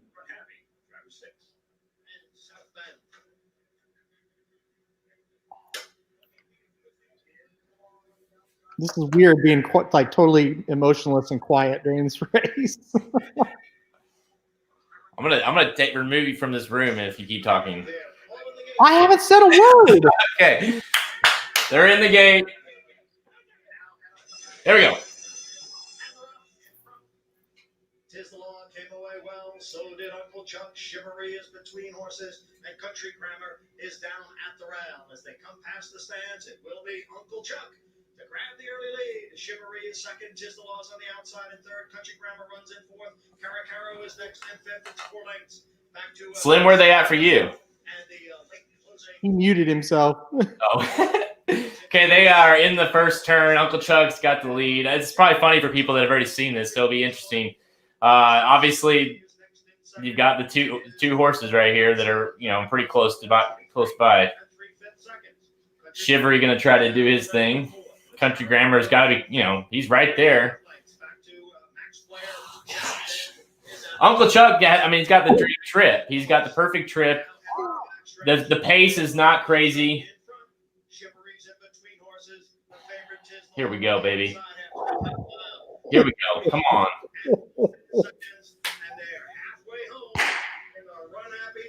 Tislaw cannot wait anymore. Oh! Cannot wait anymore. He's coming up. Here we go. Here we go. Uh-oh. Tislaw looks dangerous, boys. I'm finished too, by the way. What do you think, Ricky? Uh-oh. Uh-oh. Uh-oh.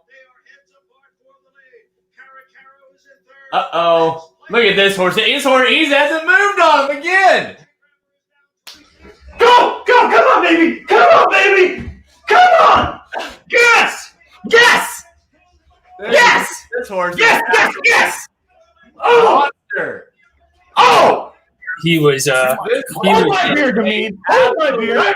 he was sitting on him in the end. The last eighth, he sat on him. Holy shit! Man. Um, Caracaro got second. I'm gonna wait my turn. So someone. Max Player got Stewards of 4, Max Player. One rider is riding with the hands. Holy shit! Uncle Chuck is garbage. Max Player got 3rd. I don't know who was 4th. Uncle Chuck was definitely garbage. Is it my turn yet? Go ahead. Jared, I know you're in charge, but is it my turn? Because You do your thing. I know you're itching to say something about Uncle Chuck here, so let's go. yeah, he is the most overrated piece of crap that I've ever seen in the Bob Baffert barn. That might not be true. I've been saying for weeks that the unknown doesn't mean anything. This horse couldn't finish on the board. If I was standing next to Baffert now, I would tell him the same exact thing, that your horse couldn't finish on the board and that Gamine would have a better shot to beat Tiz the Law than your undefeated 2-for-2 Uncle Chuck that hasn't come close to facing anyone the talent of Tiz the Law. South Bend finished at 4th, by the way. So Off the board. We're talking about a horse no, that shipped from he may have California finished and at 7th. off the board. So, hey, Slim, tell me Uncle Chuck shouldn't have stayed in California now. Jeez, that was horrible. That was garbage. He's not going to make the gate.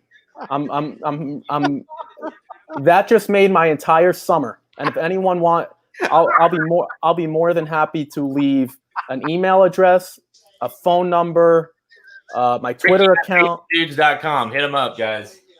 I'll carrier pigeon, UPS, FedEx Kinkos. That was the most. Couldn't have been more right about that horse than I'll be in the rest of my life. And I'm only 7 years old, but give me another 80 years. That was the worst performance I've ever seen from a Baffert horse in the Travers. Hey, Magic. Hi. Come on. Hi. Let's hear it. You heard me. That's it. Like this horse. So people need to know that you guys drafted this horse in December. This horse, at this point, this horse had just lost, and he hasn't done anything but win. He's now won the Belmont and the Travers. He heads into the Kentucky Derby as an overwhelming favorite. This horse, and by the way, he beat the fucking shit out of the Belmont field and the Travers field. This horse has not been tested. We still haven't seen this horse be tested yet. Yeah. I want to. I'm glad you brought up the fantasy that we drafted him so early. Mike and I, if you go back and listen to that podcast, which don't do it, but if you were, you'd hear Mike and I say, like, we thought there were 2 horses that were surefire have to takes with the first pick. And it was Henri P and Tiz the Law, and we got lucky that we didn't have to choose between them. We've always loved this horse. We even said, like, when we drafted him, we're forgiving him for the Kentucky Jockey Club, his one blemish, because they found out that he has to be kept outside. And you saw Manny Franco right there make sure that he went 3 wide into the first turn and part of the second turn as well, wanting to make sure that he kept that horse clear. But I did not expect that. I thought it was going to be a showdown. I thought going into the turn, when you saw Saya start to go on Uncle Chuck, I was like, all right, we're going to get the showdown. And then Manny just never moved. And he started going, and Saya is going faster. And I was like, this is over. So I tell you what, I thought it was going to be a little bit of a showdown until Manny did his, at this point, it's got to be trademark move where he does his little look back. And you're just like, holy shit, he did it again. Yeah. Manny was looking. This is the showboat. Manny was looking at the big screen before he finished. Shit's crazy. He was just showboating at the end, man. He didn't fucking move for the last, 16th at least. Yeah, one thing I love about these jockeys when they're on a good horse like that is they keep telling them to go, and then about the 16th pull, this is when they wrap him up. It's a smart move because this was everybody's first time going around the quarter, so he had to make sure that he was at least get the horse a little bit interested at the top of the stretch just because nobody's there. And the way he responded once he was asked, everybody had distance questions coming into this. I don't think there's a distance question about Tiz the Law after that performance. No. This horse, guys, he's freaky.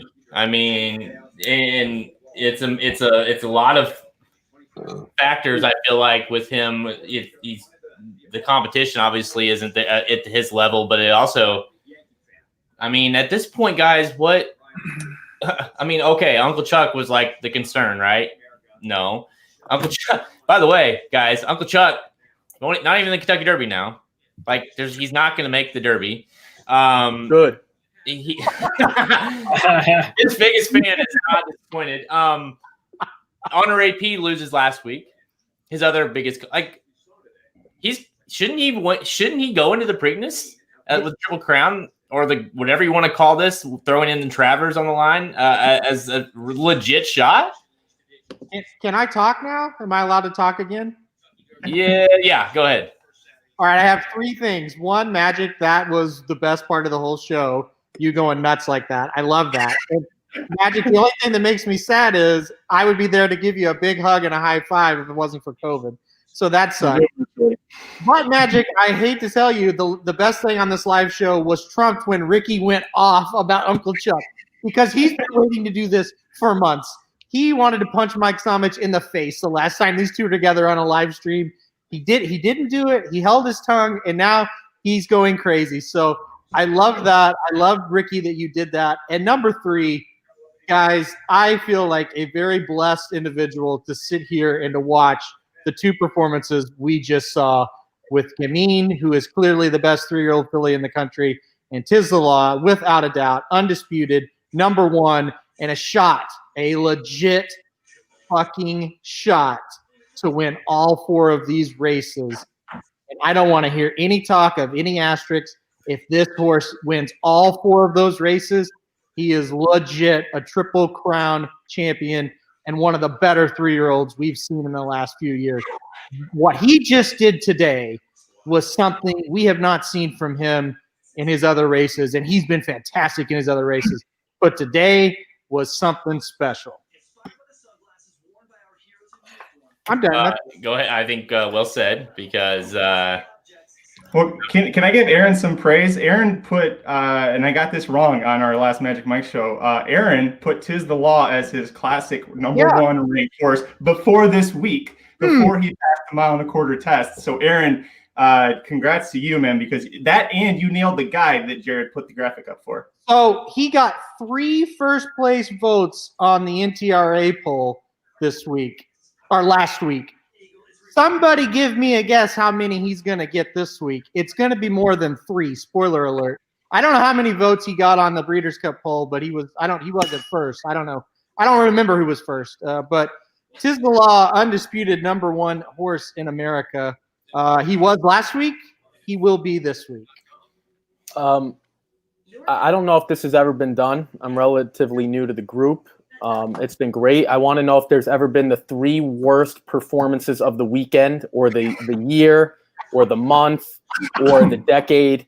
I know it's a young decade. I'll be more than willing to start it if I have to. That was the worst overhyped performance that I probably will ever see in the next 50 years. How bad are you to finish off the board to a horse in Caro and Country Grammar? No offense to those 2. Country Grammar didn't even get third. It was Max Player. Okay. South Bend. And then Country Grammar and Uncle Chuck, I don't know who got 5th. They were right next to each other at the end. So South Bend couldn't even beat, I think, the Amos horse in the Ohio Derby at Thistleton. Dean Martini. Dean Martini. Okay, South Bend couldn't beat that horse, but he just wiped away Uncle Chuck like he was a bug on a windshield. I got it. No, I'm good. So I mean, I got here for the had it his own way. He got the lead. It was pretty simple. I mean, it was pretty slow fractions. I mean, 23, 48. I'd have to see what the chart says, but it wasn't like, he was going 46 or anything. It was he had his own way, and Tiz the Law just destroyed him, and his heart was broken. There's probably a part on the turn where you could just see his heart was broken. Hey, Slim, you're the Saratoga expert here. It may be a little too soon right now, but where does this rank among the best Travers you've seen? I would guess the Arrogate is probably still the best that you've seen in person, but where would you rank this? Is it higher than some other ones at least? Yeah, this was the second best one behind. I mean, I've gone to 4 of the last 5 Travers before this. So from the last from 2015 on, the ones I've witnessed, this was the second best since then. So, I mean, obviously you could go back to like Holy Bull and stuff like that, maybe going back to the 90s. But, in recent history, the last decade, this was special. I mean, it was special for Saratoga. Saratoga strong. I mean, everybody at Saratoga tough. Everybody in Saratoga loves this horse. So I really feel bad. This is like the same thing that happened to me when I wrote an article about how Kafefi couldn't win the Philly Mare Sprint and then she destroyed it. And I feel the same way now that I try to do things for like shock value on the website just to get hits, to be honest with you. So I try to do that with this race. And, I really thought Tisdalaw would put him away. And I played a big exacta with Tisdalaw over Country Grammar just to get second. I should have played Karakara. He did run the better race in Peter Pan. You guys try to tell me that Karakara first off the bench, and Karakara ran a very nice race to get second here. So, I didn't think he'd get the distance. I thought he's more of like a miler. Maybe he will end up being more of a miler, Karakara, but hey, man, he got second in this race, and he'll go on to the Kentucky Derby. I'm sure because Gustavo Delgado doesn't get horses this often to go to the Derby with, so he's going to be in the gate. And, he might have a chance to hit the board, Karakara. He's one of those horses coming on that I'll definitely be focused on in the exotics for the Derby. In all seriousness, tell me if you guys noticed this. Uncle Chuck was getting hit before they hit the far turn. I'm being serious. I'm actually being serious. I mean, we knew he was done early. Oh yeah, and it's one thing you just fade. It was like I thought it was going to be a little quicker, so he had to battle. Did anyone else really notice that he was getting hit? He was getting pushed before they really made the far turn, which you have to ask yourself, in all seriousness, was he just not right today? Because there's no way he's that talented, again, in all seriousness, and he finishes like that. There's just no way. So I was watching. You guys were out of the gate. They were actually, that moment exactly was happening. And Ricky, we were about the same. So I think we're probably about the same. And, I'm trying to be as quiet as I can, but I knew as soon as the whip came out on the turn, it's like, okay, this is a one-horse race, because the other horse, who just looked like a monster, like they hadn't even touched him, and he's like, okay, he's already 3 ahead, and Uncle Chuck's under a drive. So, listen, with Uncle Chuck, I was definitely afraid of him, okay? I'm not going to sit here I'm not going to be strong like Ricky and say, I hated that horse. I was afraid of him. You guys put up the guide. I had him in there, but it was more of a respect for Bob Baffert and shipping to the East. And you could say, well, you got to do more than that. Well, no, you really don't, because that is such a great angle. And look at Improbable last week. I mean, that's not like that horse is a monster, but if he puts a horse on a plane, he thinks he's going to go win the race. It's just simple. And the fact that we knew we talked about this with you almost felt like he was a lock to finish second, because you knew what they were saying about the horse. We obviously know a lot of people in the industry. We knew what they were saying about this horse. We knew what they thought this horse would be. We also knew he had to get second to get enough points to get into the Derby. So you're like, why would he run here? So to Ricky's point, you almost think something had to have gone wrong. But that wasn't what we've seen or been told about. But for me in this race, it came down to an old school handicapping angle. He never has changed his leads in either one of his races. He never changed his leads again. He was not ready for a race like the Travers. And so now we're looking at 3 straight races where this horse has not changed his leads. And that is a big deal, because when a horse gets tired, it changes its leads and it finds its second wind. He didn't have to do that in his last 2 races. He needed it. So when he gets to the whip, if he switches his leads, he may have got second in this race, but he never did it. And that was my biggest fear coming in, and it turned out to happen. This horse is still green. He still does not have what it takes to compete.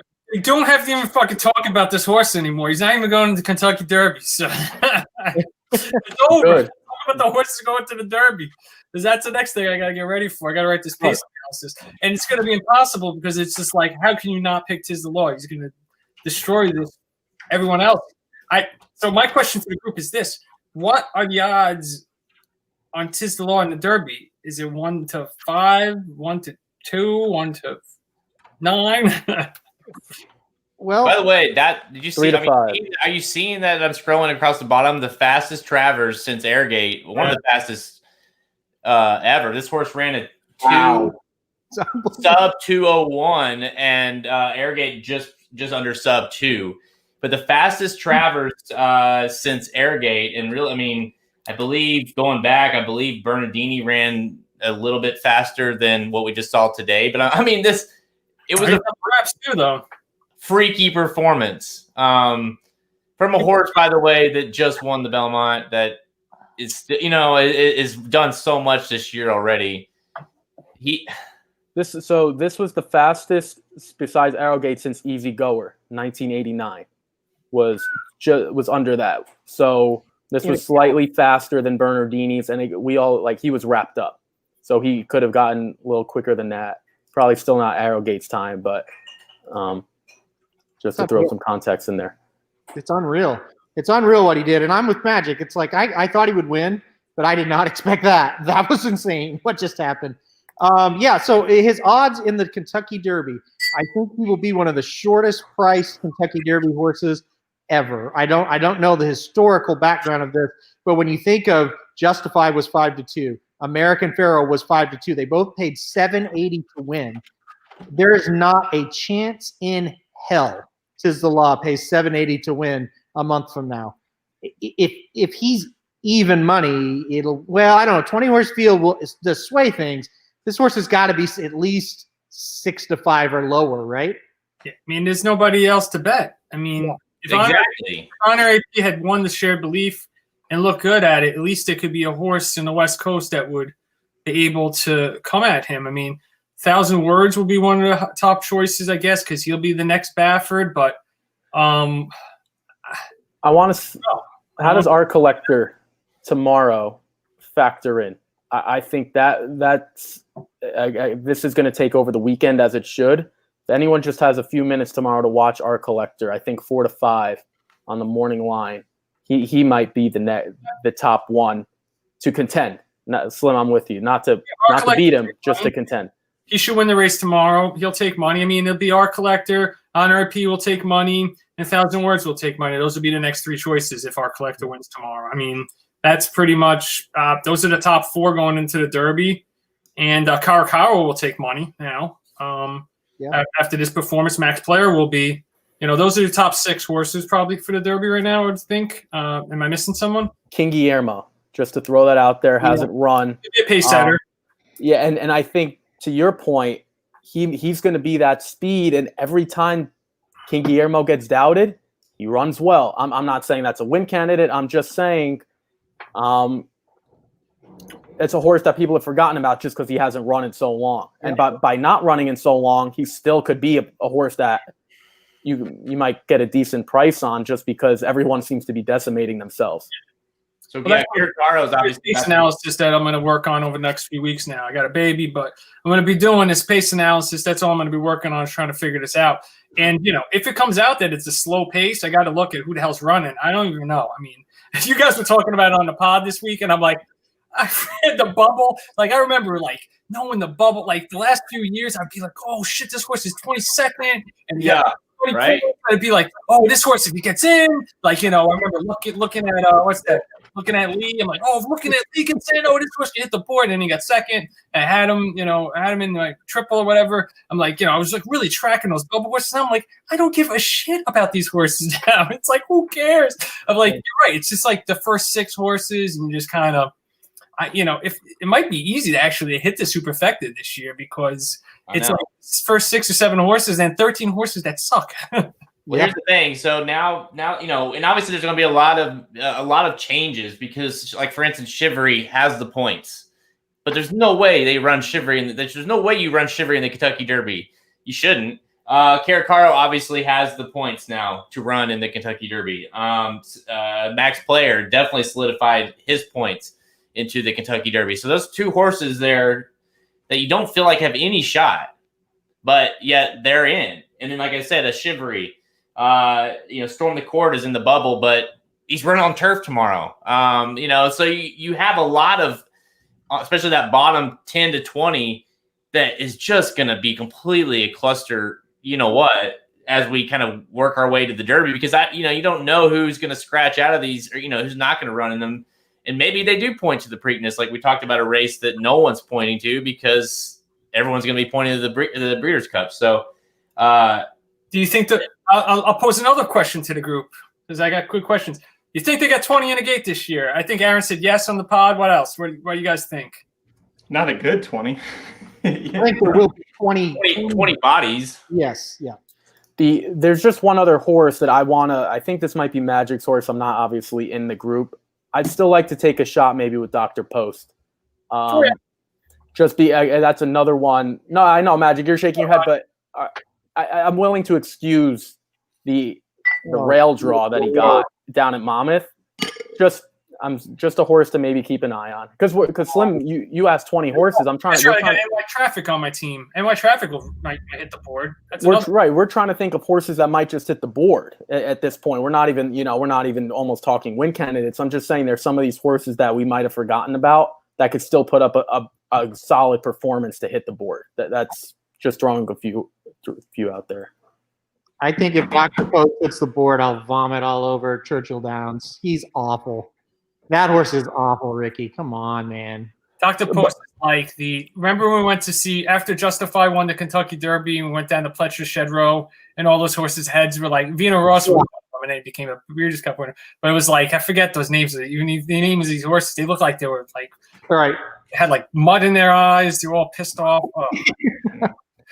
Aaron, you brought up earlier the question about odds. The lowest priced horse to win the Kentucky Derby since 1980 is Nyquist. He was 2-1. You have to go back to 79, and you actually had 7 of the 11 Derby winners, 79 being the last most spectacular bid when they were the favorite winning. And they were all less than 2-1 when they did that. But we also didn't have an entire summer to watch all these top horses fall apart. So, like, if Nadal's still running, Charlatan's still running, you're not getting a short price on Tizzle, but you could go sub even money here with him. I think he would kill Nadal, but yeah, you're right. You wouldn't get that short of a price. So yeah, I mean, you're right. I mean, listen, I think when you talk about underneath horses in the Derby, just to back up that awful comment I just made about Dr. Post, I guess anybody could finish second, third, or fourth out of the rest of the 19 they're going to be there. I mean, maybe it comes down to, hey, this horse had an amazing work at Churchill, and he's the hot horse right now, and he gets up. I mean, to me, it's just going to be a Derby that it 2, 3, 4, it's just really not going to matter, I mean, if this horse shows up like that, I don't know. I guess it's going to kind of be like today where Caro and Max Player get up there and finish second and third, and you go, okay. Yeah, so I'm just willing to forego. I mean, Dr. Post ran second in the Belmont, and I was awful down at Monmouth, completely awful. Right. If he could run something similar or close to the Belmont race, I could definitely see him hitting the board. I'm not saying he's going to win. I'm just to your point. Mm-hmm. I'm talking fourth, not talking win. I'm just saying as Magic said, just don't get rid of one bad blemish like they didn't do with Tiz. Just one. To me, I don't think finishing second to Tiz in the Belmont was an awful performance. Probably my biggest problem with Dr. Post is I never liked him. I've never not one time. He's kind of like my Uncle Chuck, I guess, is what it is. Like I just don't like him. I want to do something here that we do sometimes, and we've done it in the past with horses that deserve to be talked in this regard, and I want to do it here. And now that we are officially kind of done with the Derby preps, I mean the legit ones are done. All eyes be on the Kentucky Derby. Obviously, Tiz Law being the favorite there to continue his run to the Triple Crown. Do you guys think we're going to see a Triple Crown this year? Ooh. Yes. Ooh. I'm going to go no. Ooh. I'm gonna say. Ooh, God! Don't put me on the spot like that. Here's the thing: you want to say no, and even we said all along, like, he's going to win the Travers, and he's very vulnerable in the Kentucky Derby. But the way it's almost like a perfect storm. The way he won today, the way other horses are losing, the way it just seems like like I told you, Magic, I was like, can we just have him win the freaking Triple Crown and get this year over with? Because I'm sick of these 3-year-olds. And let's be honest, he has been head and shoulders ahead of everyone else in the 3-year-old department this year. In a year that's been completely fucked up, let's just let him win it. I think he's going to. I really do. I wanted to, because I was a big Funny Side fan. I was there in 2003 in the rain when he lost to Empire Maker, so I want him to. Boy, that I can't. I don't know if I could say yes or no, like if he will or not. But I do want him to. I'm a New York bred. He's a New York bred. I love him. So I feel real bad that we wrote this stupid ass article. I should have said Tizzler on top of like 14 other horses and not Uncle Chuck, and then I would have hit not 14. I wouldn't even have to do 14 other horses. I just would have had to have those other 3 horses that I put in the super factor underneath them. Those are the 3 horses I put in fourth in my super factor without Country Grammar. I could have just put Tizzler over those 3 and then played it. But I don't even know if it paid that well. But anyway, I want him to win it. Tizzler, I don't know. I can't decide. If he gets beat, he'll be in the Derby. Just because 20 horses and shit happens. Right. The try paid $18.50. Super paid $18. So I mean, it wasn't. So not low payouts. Money. Really low payouts for Uncle Chuck not coming in. This is weird. It's a really good question there. I mean, if Tizzler is I mean, if he's live to the Triple Crown, there's no way you don't run the Preakness. There's just no way. I mean, as much as the Classic is worth, the prestige of winning the Triple Crown well bypasses anything of winning the Classic, in my opinion. Especially whenever you say he does win the Preakness, say he wins the Triple Crown, and he wins the Travers in the middle of it all. Like it's one of the top performances you'll ever see from a 3-year-old. So I think. He runs in the Preakness, no doubt. So I guess the only question mark would be now he doesn't have that luxury of having the spacing between races. You know, like now he's going to have to go 4, and then go to the Breeders' Cup. There's another 4, so 3-4 weeks there. That would be the biggest one. That would be the biggest question mark. But I think maybe Jenny said on the comments, the way he won today, hell, I mean, I don't think that took a lot out of him, guys. And Jared, you're going to put that question up. Listen, I'm not sure who's better. I don't really sit here and think that Gamine still might not at 7 furlongs could beat Tizzler. I mean, I put it up there because I'm not giving you shit. I think it's an interesting debate because Gamine running it. I mean, wouldn't it be? Let's just talk perfect storm. Wouldn't it be amazing if Gamine were to shoot for the Preakness and there's a Triple Crown on the line? Would love it. That would be the greatest thing. That would be better than the Breeders' Cup. If there's a Triple Crown on the line in the Preakness with Gamine, who's won the Oaks by 8, and Tizzler, who just won the Kentucky Derby. That would be the greatest thing ever. Jenny wrote, is it really a Triple Crown, though? Well, I said before the Belmont, I said what will make this a real Triple Crown is if you can also win the Travers and the other 2 races. No, it's a different Triple Crown. It's not what we're used to seeing. But if you can win all 4 of those races, it legitifies it to me. It's like, okay, this horse is pretty darn special, and he deserves credit. So, is it really like the true Triple Crown? No, but it's still a feat that would be very, very impressive. All right, I'm going to take off because I got a little bit of celebrating to do. I'm gonna peace out too, hey, guys. Congratulations on winning the league, Magic. Yep. Yeah. Unbelievable. Thank you. I were that close to losing last month. Trying to get the 8th stupid ass pick and screw up the lot. I would have wanted Tizzler early. Hey, let me say this, Magic, because you've won the league. I would say after today, there's about a 99% chance that the fans are going to finish last. I mean, Shivery, is still running. So I'm just saying, guys, if you're still on here, Evil and Austin, you bet. I mean, I would be scared shitless, by the way, to think about this guy.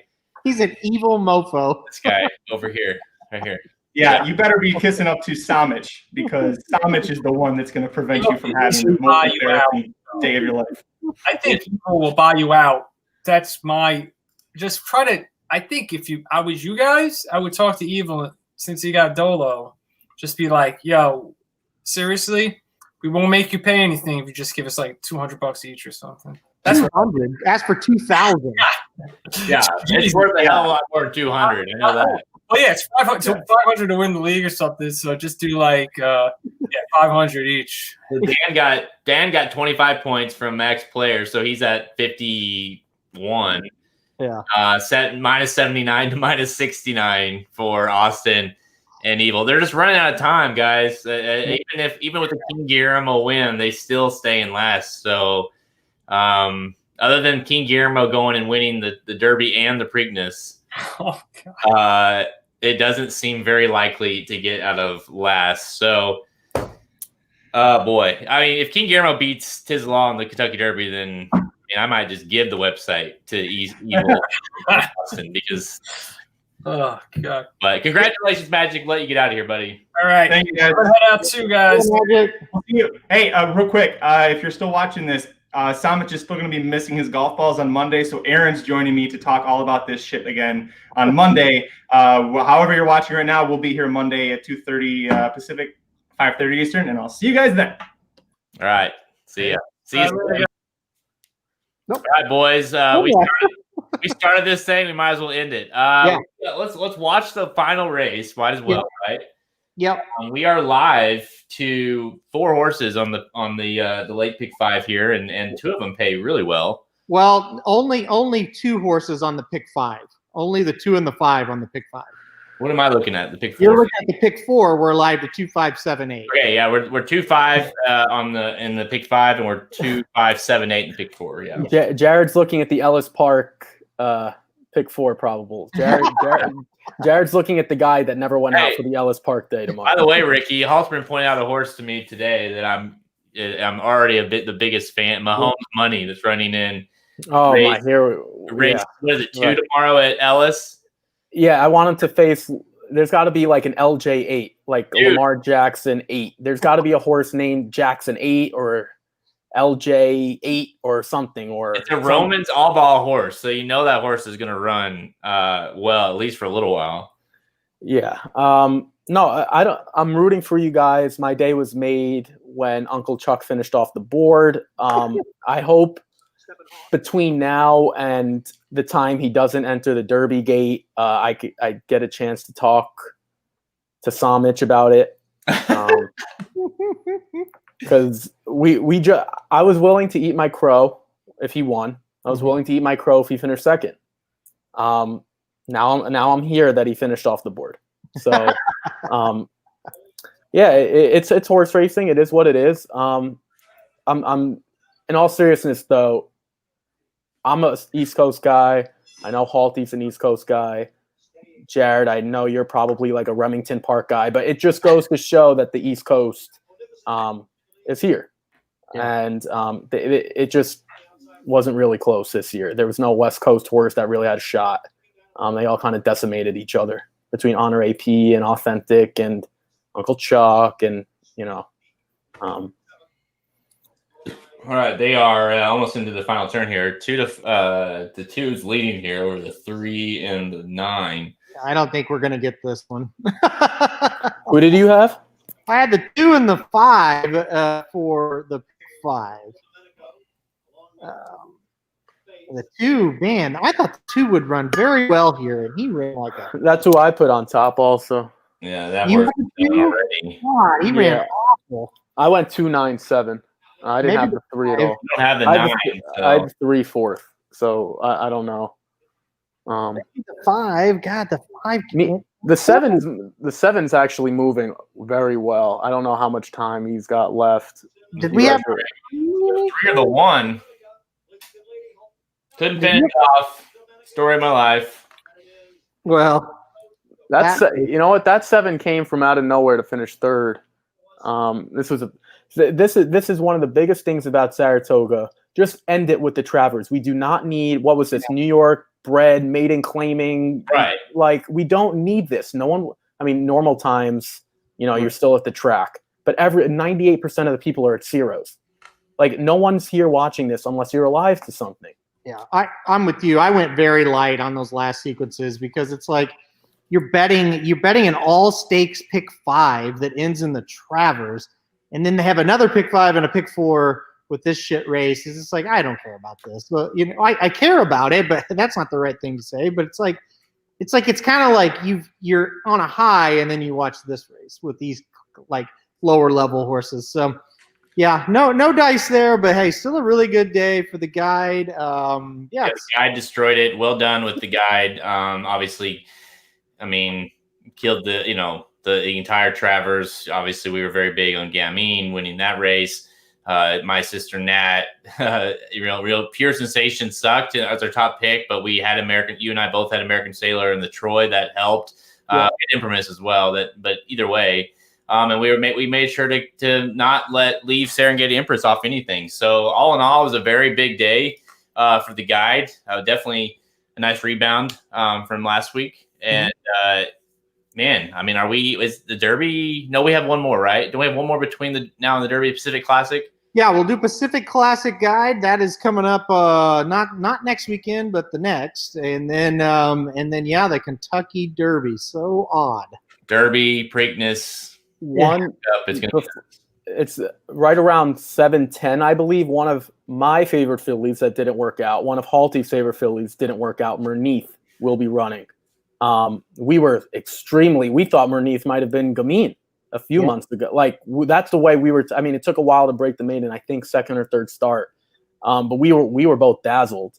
And we were like, Merneath might have something to say down the road. Didn't really quite work out for her. I think she might be the favorite here, but this is an AOC. 80,000 AOC. So it's still solid. I mean, you could make the case that it's a lower level stakes, grade 3 or non-graded, but this is one of the ones at Del Mar. I know it's a long day since Saratoga started at noon. But if anyone has a few extra minutes after we finish up, Merneath is a 7 in the 5th at Del Mar in 10 minutes. So yeah, I'm gonna flip it over to that as soon as we get off here. Yeah, for sure. I think they're trying turf today. They are. And American Pharaoh. So makes sense. Yeah, he's proven to be one of those versatile sires, into mischief types, long, short, turf, anything. And they're going to give it a shot on turf. I mean, maybe she just reacts well. I mean, she's still extremely talented.